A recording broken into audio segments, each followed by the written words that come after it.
Headlines this morning. Wife of the state governor, Chief Mrs. Obiano, urges women to champion campaign against political thuggery.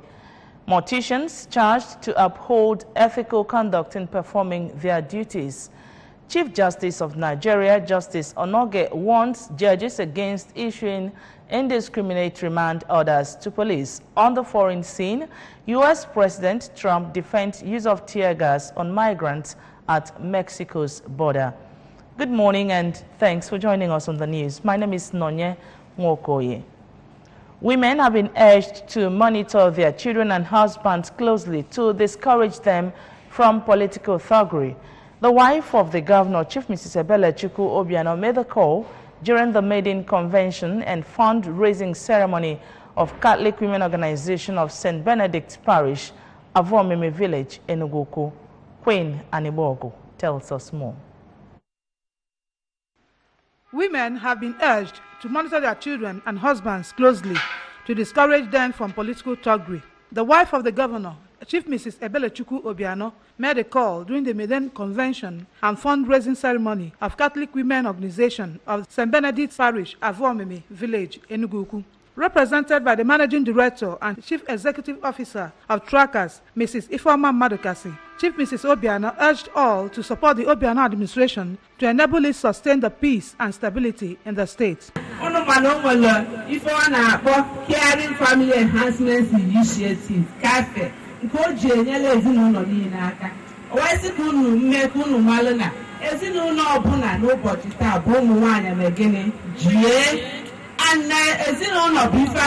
and society through church. The member representing Anocha, Njikoka, and Dinukofa Federal Constituency at the House of Representatives, Chief Dozie Nwankwo, advised in Anambra to get actively involved in politics and vote for candidates with people-oriented programs. Politics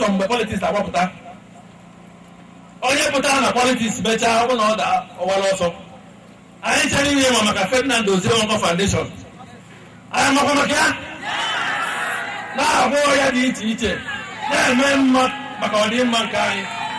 Also speaking, the member representing Njikoka 1 constituency at the State House of Assembly, Mr. Timothy Ifedioramma, commended the St. Benedict Parish women for the initiative to build a chapel for God, noting that it's a commendable venture which will attract divine reward. Earlier in a homily, a visiting priest, Very Reverend Father Valentine Mbemena, while thanking the women for their role in the house of God, called on all to sow in the house of God to attract blessings. In an address, the President General, CWO of the parish, Lady Nonye Okoye, thanked God for making the day a reality and commended Governor Willie Obiano and his wife for their wonderful initiatives and achievements in the state. This convention is the first of its kind in our parish. It's a unique event, an avenue for raising blessings from God by giving and sowing seed for the progress of the parish. Prayers, thanksgiving, administration of sacraments of Holy Communion, and fundraising featured at the events. From Enugu, Njikoka Council area, Queen Anambra, ABS News. Thank you, Queen. Governor Willie Obiano has bagged the chieftaincy title of Agone Chamber, Oka North. The title was conferred on the governor by the traditional rulers of the 10 communities making up Oka local government area. Ekwi Ajide was there in our reports. The governor's wife, Chief Mrs. Ebelechukwu Obiano, alongside her husband, got the title Akwaugo Oka North. The occasion marked the 27th anniversary of existence of the council area at the council's headquarters, Achala. Conferring the titles on the governor and his wife, the traditional rulers said it is in recognition of their achievements in various sectors of the state economy. The traditional rulers, through the traditional ruler of Ebenebe, Igwe Chris Nnebunam, had earlier charged political leaders to be alive to their responsibilities while praying for a violence-free election in 2019.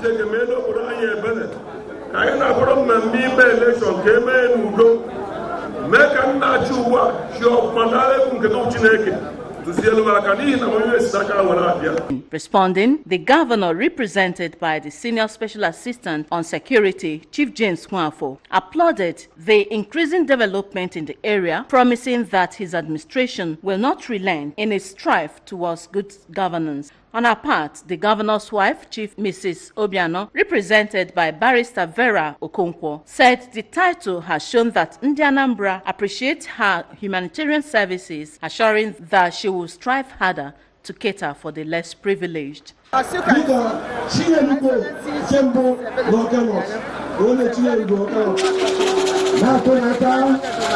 I told her that there is no part-time, because what she does is more than what a normal human being can do.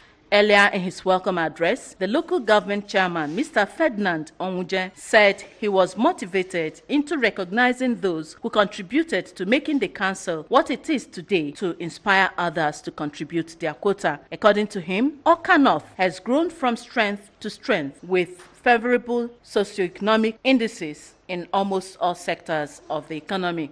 Indeed, our local government headquarters, which used to be isolated, lonely and stunting, is now a belief of source in all normal working days. The chairman on the occasion, Chief John Arinze, said the program has brought peace and unity of purpose among citizens of the council area and thanked the organizers of the event. Some award recipients, including our former chairman of the council, Comrade Chike Obuekwe, the rector, Anambra State Polytechnic, Dr. Mrs. Nneka Mefo, and Prince Chidubem Okoye, said the award will spur them to do more in their different fields of endeavor. The event also featured cultural displays, conferment of titles of Ebubedike on the Vice Chancellor, UNIZIK, Professor Joseph Ahaneku, and Chinemeze on the local government chairman, Mr. Onwuje, as well as unveiling of the Justice Nwokedi Hall. Ekwi Ajide, ABS News. The Anambra State Association of Morticians has been officially inaugurated. The Commissioner for Health, Dr. Joe Akabike, performed the ceremony at the end of a one-week retraining of the state morticians held at the Ministry of Health Conference Room, Awka. Chibuzo Okoye filed in this report taken from our studios. In the body, Commissioner Akabike said that the exercise was first of its kind in the history of Nigeria and explained that the government thought it wise to form the body in order to train them on occupational health, as there are a lot of emerging diseases in the society today. Dr. Akabike noted that one of the ways to prevent communicable diseases is to train morticians who handle coughs on a daily basis, and explained that the training will help them to learn the ethics of the job, even as he said that the Obiano administration has introduced over 8 various health reforms for the good of Ndi Anambra. I will have people that are supervisors so that they can go, and if they have visited this thing and now somebody will come and ask them, was there anybody giving anything given to you? Okay? So we have instituted all the processes that making sure that when we give, make sure that we reach the end user. A professor of anatomy pathology and consultant forensic physician from Nnamdi Azikiwe University, Professor Igwebike Onyora, harped on the need for morticians to have absolute respect for the dead and equally know the rules and regulations guiding their job. The senior special assistant to the governor on hospital supplies, Mrs. Oluchi Onyedikachi, was among those present at the event. Widows have been charged to keep hope alive for their families by engaging themselves productively to be self-reliant. Governor Willie Obiano gave the charge during the second edition of the 2018 Anambra State Widows Summit held at Amos House, Awka. Correspondent Ogochukwu Okeke reports. While addressing the widows, Governor Obiano, represented by his special advisor on special duties and continuous voter registration, Dr. Mrs. Amaka Akudo, restated state government's commitment to alleviating the plight and sufferings of widows and other indigent citizens, stressing that his administration will continue to give hope to the hopeless, as well as give them equal recognition in the society.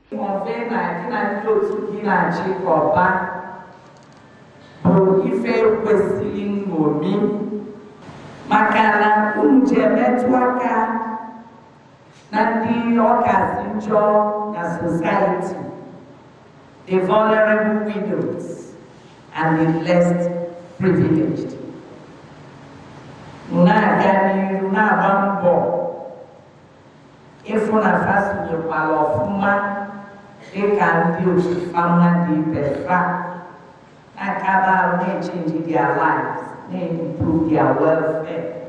The Managing Director and Chief Executive Officer, Anambra Broadcasting Service, ABS, Nzeuche Nwora, represented by the Head of Legal Services of the station, Barrister Juliet Amasatu, said the purpose of the initiative was to protect the rights of vulnerable women and children who have been intimidated and humiliated in their families and society, advising widows to hope and trust in God. Nzeuche Nwora called on government at all levels to consider the plight of widows in their policies and plans. Widows, especially women, who work in the community,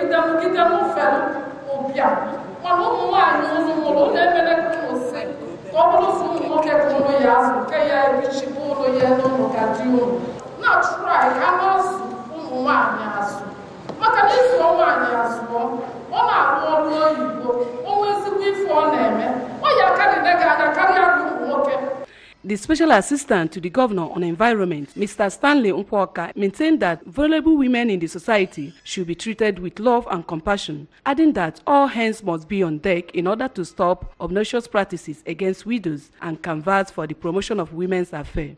The founder of Diamond Hearts Foundation, Mr. Onyemuche Emeka, in his welcome address, said the initiative was set up to encourage poor widows, restore their hopes, and empower them for social transformation, listing transportation, empowerment, and education support for the children as some of the challenges facing the scheme, and appealed for government support and encouragement to achieve their goal. Is to empower the welfare of the widows and the less privileged. When we talk about widows, we're talking about the poor widows, not just all the widows. But in our society, you can see widows that are up and doing, but we're talking about the poor ones, those ones that have nothing to eat, have nothing to feed their children with. Representatives from Ministry of Children and Women Affairs and the academia were among people that graced the occasion, and awards were given to Governor Obiano, Mr. Nkwoka, and 5 others. The event featured lectures and exhibitions of some products. In Oka, Ogochukwu Okeke reports in ABS News. Anambra Broadcasting Service will receive an award for media excellence on the 9th of next month. The award will be presented the organization by Iwoma, a socio-cultural, non-partisan, independent body that promotes Igbo identity. Correspondent Daniel Ezigwe reports. While giving further details of the award, which will take place at the Ojukwu Center, Owerri, Imo State, the leader of the group and primate of the Wisdom of Thirst and Deeper Senses of Life Ministries International, Bishop George Njoko, said that Anambra Broadcasting Service beat other broadcast outfits in the southeast through its deeply rooted emphasis on the Igbo philosophy. Bishop Njoko maintained that the ABS stood gallantly in the limelight of media dominance across the geopolitical zone through its people-oriented programs that reflect both professionalism and strong cultural attachment. The prelate, who just concluded a 3-day prayer crusade in Oka, said that the spread of the gospel of Jesus Christ had become increasingly demanding and could only be achieved through robust evangelism. He urged Christians to always preach the gospel of truth and peace. On the 2019 general elections, Bishop Njoko urged the Independent National Electoral Commission, INEC, to discharge its duties in the interest of peace, truth, fairness, and equity. You cannot achieve anything from violence. Let there be peaceful election. But before you can attain peace, you must do those things that are necessary. In Oka, Daniel Ezigwe reporting for ABS News.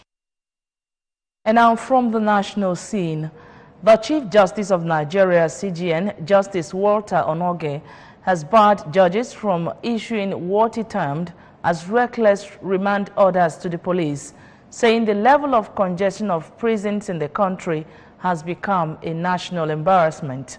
The CGN, who spoke at the opening ceremony of the 2018 All Nigerian Judges Conference of the lower court held at the National Judicial Institute, NJI, in Abuja, said judges must not issue remand orders in cases where police lack concrete evidence to sustain its criminal allegations or where the court does not have the requisite jurisdiction to entertain the matter.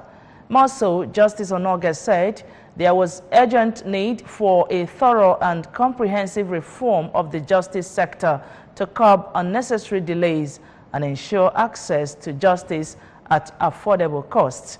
On the issue of financial autonomy, though the CJN noted that the judiciary at the federal level enjoys full financial independence, he said it was unfortunate that state judiciaries are not yet financially independent. Business news. Nigeria has lost its most valued crude oil buyers, even as its SY gas customers are now competing with it, the Department of Petroleum Resources said. The Director DPR, Mr. Mordecai Ladan, said the oil and gas industry seemed to be under a new threat, which he described as a renewed dislike and global war against fossil fuels and the quest for renewable and cleaner energy. He said 3 among the biggest technology companies, including Google and Apple, had made attempts to electric cars to replace petrol and diesel engines, with that of Tesla taking the world by surprise.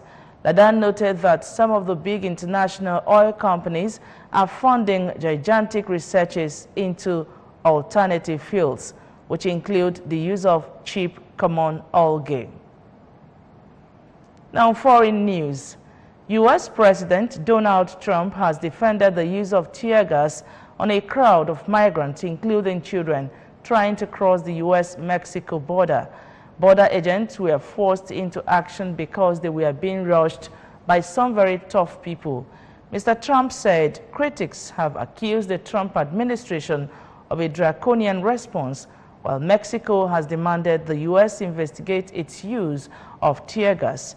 Mexico says it has deported nearly 100 migrants who attempted to enter the U.S. Confrontation broke out after a migrant march in Tijuana spiraled out of control, with hundreds of migrants attempting to breach barriers separating Mexico from the U.S. U.S. Customs and Border Protection, which polices the border, said its personnel had been assaulted and hit by stones. Women and children were among those trying to protect themselves from tear gas fired by the authorities, sparking condemnation from activists and some politicians. Speaking in Mississippi, Mr. Trump said the border agents were right to use tear gas. He added that the gas used was very safe and was a very minor form of tear gas. However, this was disputed by some journalists at the scene, who said the tear gas was painful even from a significant distance away. According to the Centers for Disease Control and Prevention, CDC, tear gas can cause a burning sensation in the eyes and mouth, shortness of breath, and burns or rashes. Prolonged exposure can lead to blindness or breathing problems. The Chemical Weapons Convention prohibits the use of tear gas in war, but allows it for domestic law enforcement purposes. Sports news. There is one thing that the Super Eagles coach, Gernot Rohr, regrets while taking stock of his Super Eagles job so far. It is sickness that knocked former #1 goalie Karl Ikeme off the national team. Speaking on Night Football, the German tacticians, who has already pocketed a ticket to the 2019 Nations Cup in Cameroon with a match against Seychelles to spare, described the experience as quite painful and heartbreaking. The former Niger and Burkina Faso coach, apparently reflecting on all that he has transpired both off and on the pitch since his arrival to the country, joined the football house and other stakeholders to learn to the principle of working hand in hand, as that is the best way of achieving set goals. He warned against He warned against allowing politics to overshadow efforts aimed at taking the nation's football to greater heights. It will be recalled that former Wolverhampton Wanderers goalkeeper Karl Ikeme contributed in no small measure to Nigeria's qualification for the last World Cup in Russia, putting up impressive performance in the qualifiers leading to the World Cup. Unfortunately, the 32-year-old was diagnosed with acute leukemia just before the start of the World Cup, forcing him out of both national and club assignments. Wolverhampton, her new goalkeeper, Rui Patricio, left the #1 jersey vacant in Ikeme's honor, choosing the 11 instead. Remember that you can follow news and programs on ABS from any part of the world by logging on to our website www.absradiotv.com. Like us at www.facebook.com/absradiotelevision. You can follow us on Twitter and Instagram at ABS Radio TV. Now the main points of the news once again. Wife of the state governor, Chief Mrs. Obiano, has urged women to champion campaign against political thuggery. Morticians have been charged to uphold ethical conduct in performing their duties. Chief Justice of Nigeria, Justice Onoge, has warned judges against issuing indiscriminate remand orders to police. And from the foreign scene, U.S. President Trump has defended use of tear gas on migrants at Mexico's border. And that's the news for this morning. Thank you so much for your time. My name is Nonye Mokoye. Good morning, Anambra continues.